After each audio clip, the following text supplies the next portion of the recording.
in the towns that he built way back, during Reconstruction.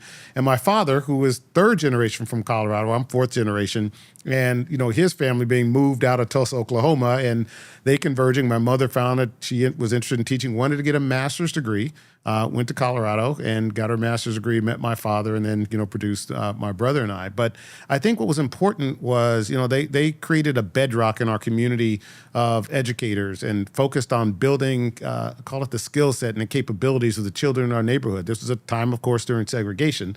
And so we had to rely a lot on the infrastructure of our own community.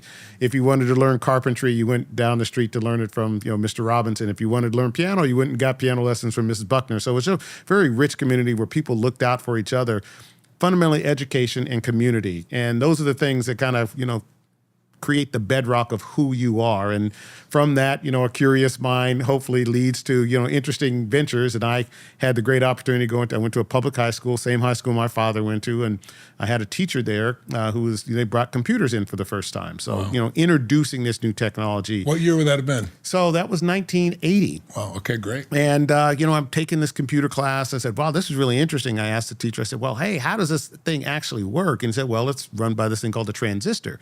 And I said, well, who invented that? And he said, well, these people at this place called Bell Laboratories. And I said, I wonder if there's a Bell Laboratories in Colorado. So I went downstairs to the career center and talked to the career person and said, and we looked in the, in the book, said, yeah, there's one in Broomfield. So I called them. I literally called them and I said, hey, I'm interested in the summer internship. Do you have any summer internships? And I said, yeah, if you're between your junior and senior year in college. I said, well, that's great. I'm a junior in high school. I'm getting A's in my AP classes. It's the same thing. So where do I sign up? Junior high school, junior college, same thing. I take AP class, same thing. She's like, well, listen, you need to come back when you're a junior in college. So this was in about January. So I literally called her every day for 2 weeks. And she stopped taking the call. Back then, there were no answering machines, that sort of a thing. And I'd have to leave a message. So then I called her every Monday. Okay, I had to calculate this because I called her every Monday for 5 months. Oh, my God. And she called me back in June.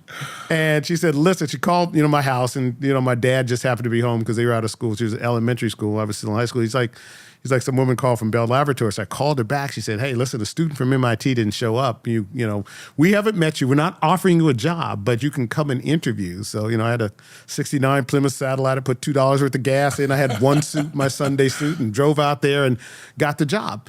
But what was most fascinating about How old were you then? 17 years old. 17 so I'm working old. at Bell Labs. I'm 17, and the world just opens up to me at that point. Wow. My mentor, this is the importance of mentors. My mentor is a guy by the name of Vic Hauser, distinguished member of technical staff, like 35 patents under his name, PhD in solid state physics, undergraduate chemical engineering, brilliant guy. And I shared an office with him. Wow. Okay, so this wasn't, sitting in a cube. So I shared an office with him, and I walk in the first day. He kind of looks me up and down, and he's like, well, look, we've got this called an operational amplifier.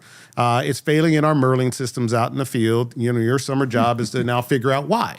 And he says, you got the full resources of Bell Laboratories at your disposal. I'm here to answer any question. Let me know when you want to talk. And he turns his chair around. So now I'm like shocked. I'm like, this is the rudest guy I've ever known.